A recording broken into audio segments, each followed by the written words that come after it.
Hello everyone, this is Govind sir.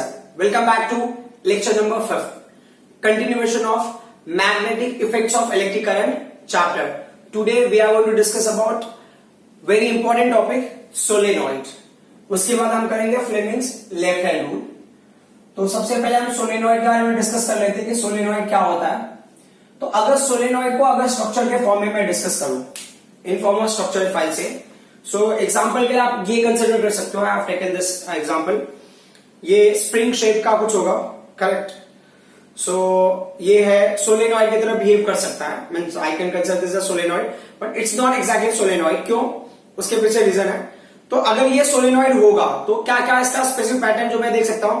तो you can see they are coil. This is the coil having many circular turns. तो बहुत सारे circular turns है, correct. Solenoid का एक criteria होता है ना, they are closely, they are wrapped very closely. मतलब ये तो काफी सेपरेशन के बीच में, बट जो सोलेनॉइड होता है that is wrapped very closely. मतलब ना first wire where you are having very close to that, next wire will be there, very close to next, the third wire will be there, the fourth wire, fifth wire, that will be very close.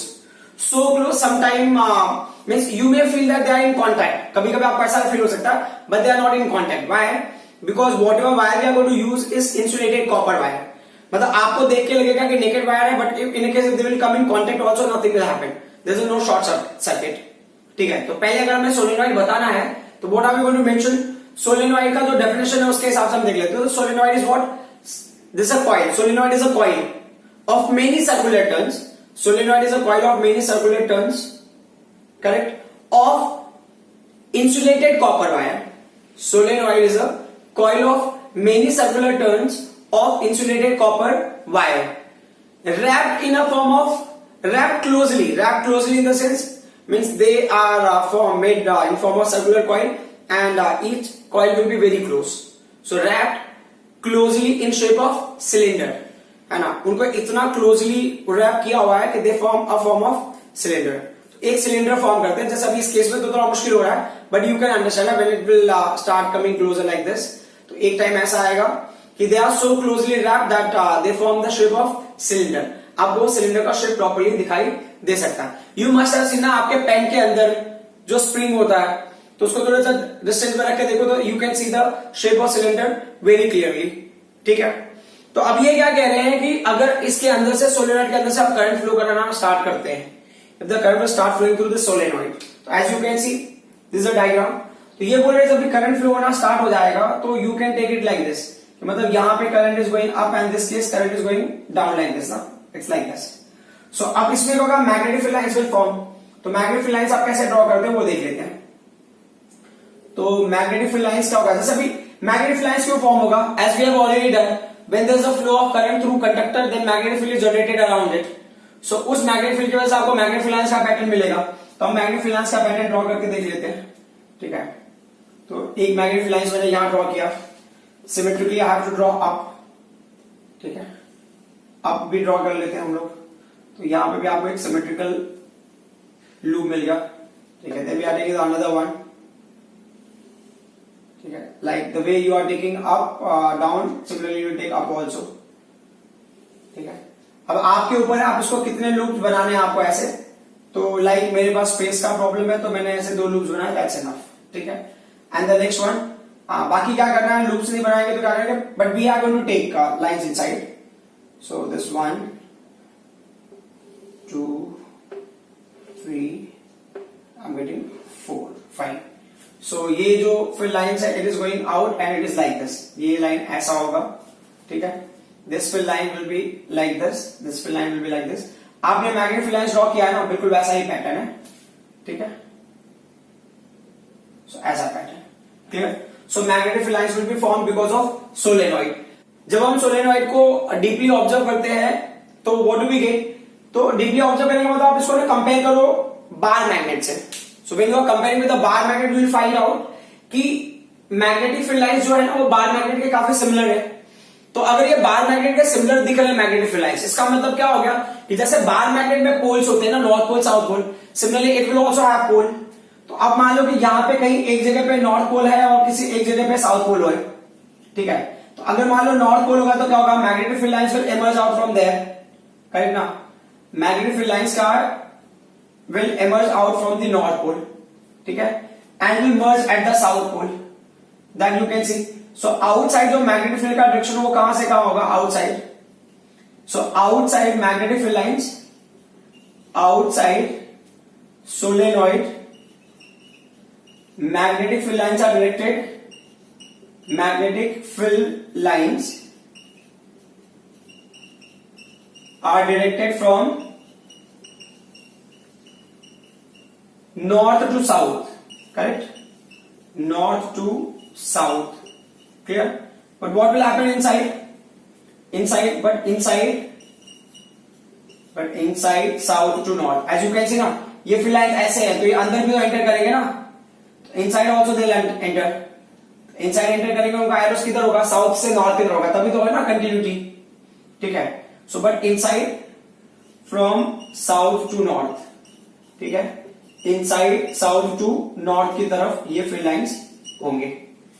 Is that clear. और जो दूसरा point हमको नजर आ रहा है वो क्या है कि इनसाइड सोलेनॉइड जो फील्ड लाइंस है ना वो क्या है, पैरेलल है. सो inside solenoid, what do we get? Inside solenoid we are getting magnetic field lines are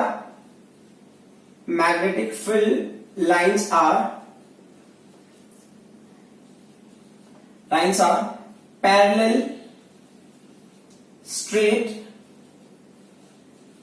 and equally spaced. तो ये बहुत ही इंपॉर्टेंट प्रॉपर्टी है कि अगर ना कभी मैग्नेटिक, ये सोलेनॉइड का नहीं मतलब मैग्नेटिक फील्ड लाइंस का, अगर मैग्नेटिक फील्ड लाइंस मतलब ये सोलेनॉइड के अंदर हो रहा है, बट इस प्रॉपर्टी को मैं मैग्नेटिक फील्ड लाइंस के टर्म में बताना चाहता हूं और मैग्नेटिक फील्ड के टर्म में, तो बोले inside solenoid magnetic field lines are parallel, straight and equally spaced.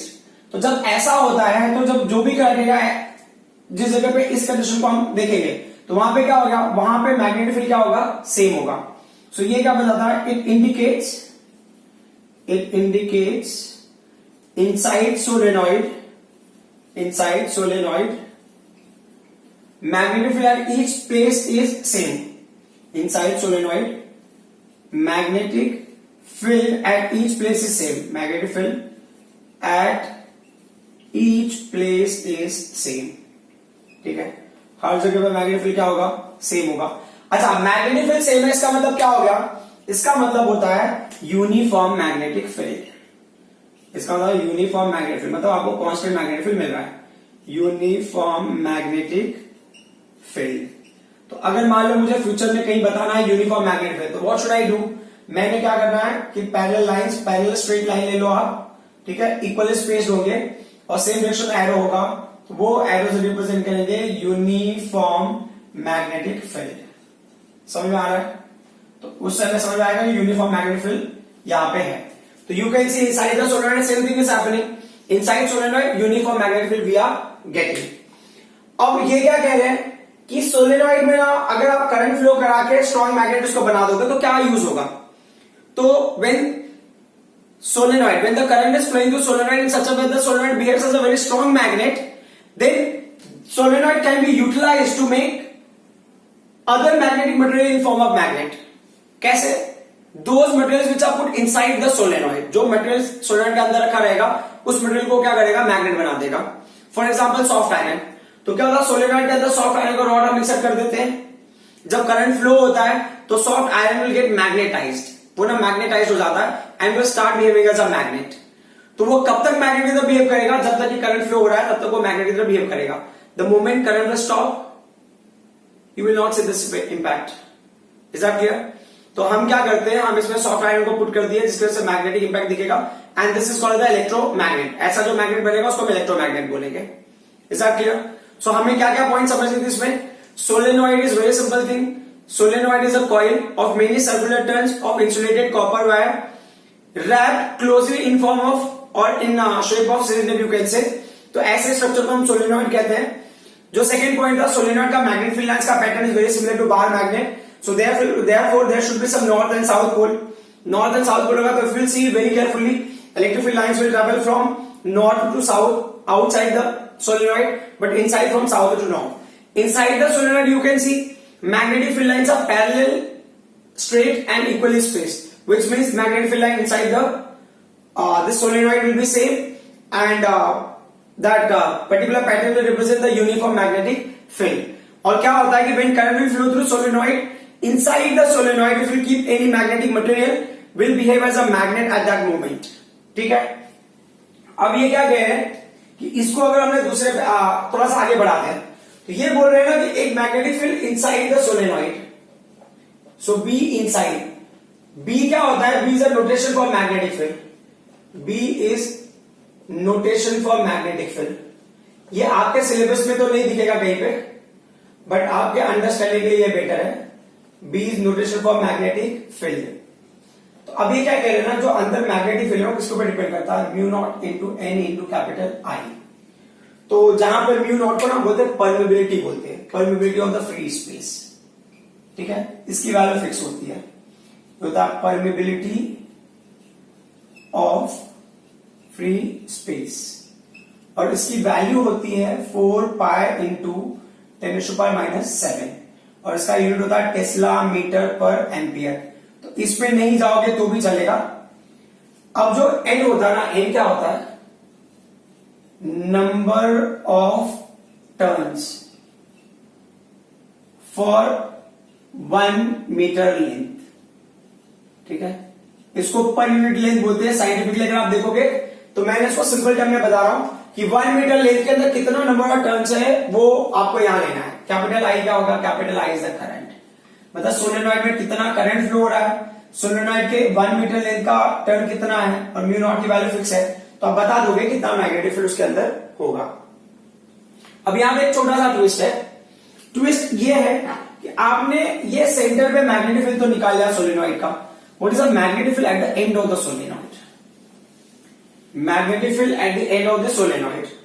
ये क्या कह रहे हैं कि जो मैग्नेटिक फील्ड आपको सेंटर पे मिल रहा है, ठीक है, यहां सेंटर पे मिल रहा है, और you can take the term inside, end पे उसकी वैल्यू क्या हो जाएगी, हाफ हो जाएगी. मतलब ये होगा म्यू नॉट होगा, एन होगा, आई होगा, अपॉन क्या होगा, ये 2 होगा. ऐसा क्यों होता है, because fill lines are separated more, because fill lines get separated at the end, get separated at the end of solenoid. Get separated in the sense क्या होता है, पहले भी separated है, या you can say that because of fill lines gets larger space in between. कहां पे, at the end of solenoid. तो देखो आप ध्यान से देख रहा, यहां तक ये पहले आ रहा है, जैसे ये यहां पे आते हैं ना, तो दे आर स्प्रेडिंग.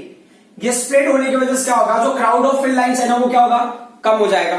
तो अगर आपको याद होगा, जब हमने ना मैग्नेटिक फिल लाइंस की प्रॉपर्टी की थी, तो मैग्नेटिक फिल लाइंस की प्रॉपर्टी में देखो 1 point degree of closeness of magnetic field lines will give the strength of magnet. ठीक है, तो यहां पे डिग्री ऑफ क्लोजनेस वाले के साथ जाओगे तो यहां पे क्लोजनेस ज्यादा है, तो magnetic field lines inside will be more, but at the end the closeness of field lines are less. So यहां पे क्या हो गया कि वही हो गया ना, because field lines get larger space in between at the end of the solenoid. तो क्या होगा, वहां पे मैग्नेटिक फील्ड की वैल्यू डिक्रीज होगी. तो कितना हो जाएगा मैग्नेटिक फील्ड का value at the end of the solenoid, that become half, that becomes half. ठीक है, अब ना इसी पॉइंट को मैं इस ग्राफ के साथ में रिप्रेजेंट करता हूं, तो आप समझ जाओगे कि क्या कहना चाहता हूं मैं. यहां पे देख लो इस ग्राफ में, तो ये ग्राफ हो गया, मैंने ग्राफ में ले लिया मैग्नेटिक फील्ड है, बराबर, और ये आप ले लो डिस्टेंस ले लो सोलेनॉइड का. तो ये सोलेनॉइड का एंड यहां पे ना, ये एंड है, this is the end the solenoid, यहां पे ये एंड है सोलेनॉइड का. ठीक है, मान लो मैक्सिमम मैग्नेटिक फील्ड की वैल्यू बी है, तो ये ऐसे होगा, बराबर. अब ना उसका हाफ वैल्यू यहां पे, ये वैल्यू कितना है, b/2 है. क्लियर, तो जब वो एंड पे आएगा तो मैग्नेटिक फील्ड ऐसा हाफ हो जाएगा, जब वो एंड पे आएगा तो मैग्नेटिक फील्ड ऐसा हाफ हो जाएगा. ठीक है, तो ये मैग्नेटिक फील्ड कहां पे गया, एंड पे हो गया, मैग्नेटिक फील्ड एंड पे हो गया. किसका वैल्यू है, मैग्नेटिक फील्ड एंड पे क्या है, जो मैग्नेटिक फील्ड टोटल रहा होगा उसका हाफ हो जाएगा, करेक्ट. और यहां पे इनसाइड सोलेनॉइड मैग्नेटिक फील्ड क्या होगा, मैक्सिमम होगा, that value is what, b. So these points are very important to understand the concept related to solenoid. Now we'll come to the next and new topic, that is Fleming's left hand rule. Okay, now we will discuss about the Fleming's left hand rule.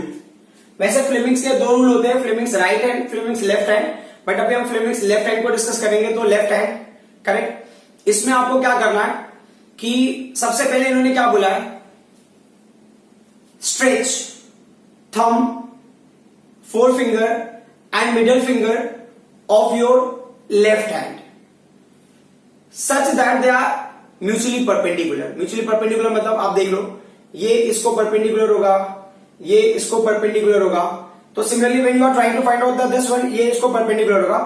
Practically अगर देखा जाए, so they want to say mutually perpendicular in the sense when you are taking like this, तो एक marker यहां पे हो गया, one marker is along the thumb and the second one is like this, correct? So when you are saying mutually perpendicular, it's like this. तो क्या हो गया कि वो मार्कर जो तीनों है एक दूसरे को परपेंडिकुलर है, करेक्ट? ऐसा तो किसी फ्रेम में ले लो, ये म्यूचुअली परपेंडिकुलर, तो same thing like this. So आपको प्रॉपर्ली ऐसा होल्ड करना so that they are mutually perpendicular. So again I repeat the first point. The first point is stretch thumb, forefinger and middle finger such that they are mutually perpendicular, तो they are mutually perpendicular. First the forefinger, क्या होगा forefinger? Forefinger is in the direction of, तो जैसा आपने indicate किया ना ऐसे mutually perpendicular, जिसमें से forefinger has to be in the direction of, है ना? देन और if forefinger in the direction of magnetic field, ठीक है? And what the second point? Second हो गया सेकंड फिंगर और मिडिल फिंगर हो गया in the direction of electric current. मैं आपको एक्टिविटी करके दिखाऊंगा तो आप सारी चीजों को समझ जाओगे, दैट्स नॉट इशू। तो आपको बताया आपने आउट ये स्ट्रेच किया है ऑल थ्री फिंगर्स को, जिसमें से thumb direction of magnetic field में इंडिकेट करेगा, और जो आपका मिडिल फिंगर और second finger that will indicate the direction of current. तो थंब कौन से डायरेक्शन में इंडिकेट करेगा? तो यहां पे क्या, thumb will indicate in the direction of motion और in the direction of force acting on current carrying conductor, acting on current carrying conductor, है ना? जो वायर है जिसमें करंट फ्लो रहा है उसके ऊपर जो फोर्स किस डायरेक्शन में एक्ट होगा उसको बताएगा, ठीक है? ये बहुत ही इंपॉर्टेंट पॉइंट है। मतलब आपको क्या करना है, मैग्नेटिक फील्ड को और इलेक्ट्रिक करंट का डायरेक्शन फाइंड आउट करो, कौन से डायरेक्शन में सिस्टम मूव करेगा वो आपको फाइंड आउट करना है using Fleming left hand rule. So there is a one topic, force acting on current carrying conductor, magnetic force acting on current carrying conductor. We will try to understand that particular thing through a activity. As you all can see apparatus, this one is the horseshoe magnet, and then there is a wire, and these are suspended through a support, and you can see there is a battery over here. Okay, so we'll see. अभी ये wire vibrate कर रहा है right now because of this. ये जो मैंने clips लगाए हैं ये आयरन के हैं, and this horseshoe magnet is basically attracting that one, तो इसलिए वाइब्रेट हो रहा है। So that's not a issue, will try to stop it whenever it's needed. So our topic is force on current carrying conductor in magnetic field, in a magnetic field. So what are we going to do? What is needed? So it's activity 13.7. So whatever needed, that's I'll explain whatever point they have mentioned. So as you all can see, take a small aluminium rod AB of about 5 centimeter. So as I said now, whatever thing I can arrange, I will basically do with the help of that. So it's not an aluminium rod, it's a copper wire. Okay, it's a little more than 5 centimeter, but that's not an issue. Next, using two connecting wires, suspended it horizontally from a stand. देखो ये horizontal direction में suspended है, correct? और ये इसको ही आप stand समझ लो, क्योंकि अभी proper stand तो नहीं है मेरे पास. So I have taken this as a stand. Then place a strong horseshoe magnet in such a way that rod lies between the two poles with a magnetic field directed upward. अब ये horse जो शू magnet रखा है इसका north pole down है, south pole up है, ठीक है? तो north this magnetic field is acting upward, ठीक है, तो नॉर्थ यहाँ पे डाउन है and south is up. So when I will use Fleming left hand rule, then I need to represent magnetic field up. Magnetic field I will represent up. So my forefinger will be indicated in upward direction. That is the important point. Clear? The next one is, for this put the north pole of magnet vertically below and south pole vertically above the aluminium rod. The north pole, as I said, the north pole is down and south pole is up. That I have done. Connect the aluminium rod in series with the battery, a key and rheostat. So अब हमारे पास बाकी कुछ भी नहीं है, मेरे पास battery है सिर्फ, ठीक है. So I have connected with the battery and I assume that the resistance of this wire is very high. So that's why rheostat is not needed for right now. Then what are they saying? Now pass a current through aluminum rod from end B to end A. अभी end B से A पे कब enter होगा? तो जो red wire है ना, red clip है, वो B है. That you mark. Please do write B end is what? That's B. And this red end is B and the black end is what? It's nothing but point A. So current will flow from the red to black. जब अगर आप उसको change कर दोगे ना, invert कर दोगे, तो कोई फर्क नहीं पड़ेगा, मैं तब करंट उल्टा जाने लगा. मतलब if you are bringing red over here, black over that side, then current will go in this direction. But red is over there and black is over here, so current will flow in this direction. Current will come this side. Correct? So after that, what are they saying?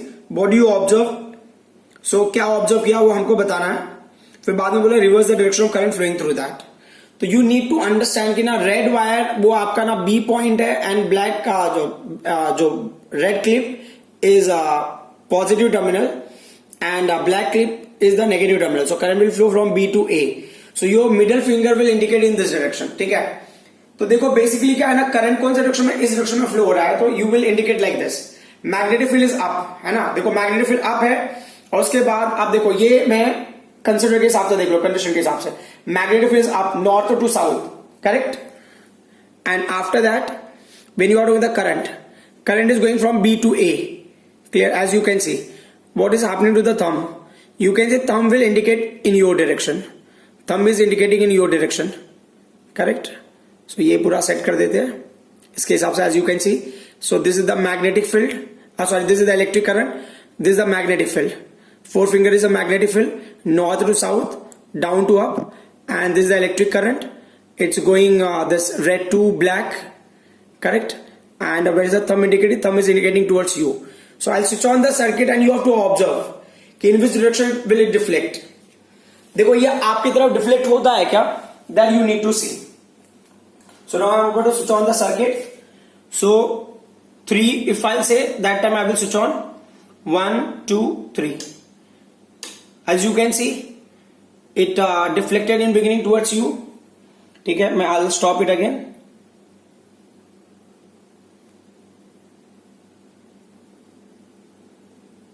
So we'll see it again. Okay, it's vibrating, but we'll see the actual deflection towards outside. Correct? So when I'm using the Fleming left hand rule, again you can see what are they saying? They are saying magnetic field is up, current is going from B to A. So B, this one is a B, यहाँ पे B है and this is A, so current is going that side. So what is the direction of deflection or what is the direction of force? It is outside. Correct? It is outside towards you all. Correct? So ये हो गया first condition. Will the direction of force change if I'll change the direction of current? So for that, what are we supposed to do? To this red clip, I'm going to shift this side. And to black one, I'm going to shift that side. So let's see. As you can see, I have already reversed the direction of flow of current. You can see the black, this clip is over here and the red clip is over here. So current will flow from red to black. And the direction of magnetic field is again same. North pole down and south pole will be up. So accordingly, if I'll set my Fleming this left hand rule, so magnetic field is up. Correct? Where is the current flowing? Current is flowing in that direction. So current flowing is from red to this, you can say black clip. So where is the thumb? Thumb is going away from you all. Correct? In that direction. Fine. So thumb is going away from you all, as you can see very clearly. Fine. So we'll take that particular thing. Again I'll repeat. See, magnetic field is upward. Current is going from red to black clip. So thumb will be inwards, matlab this side thumb will be.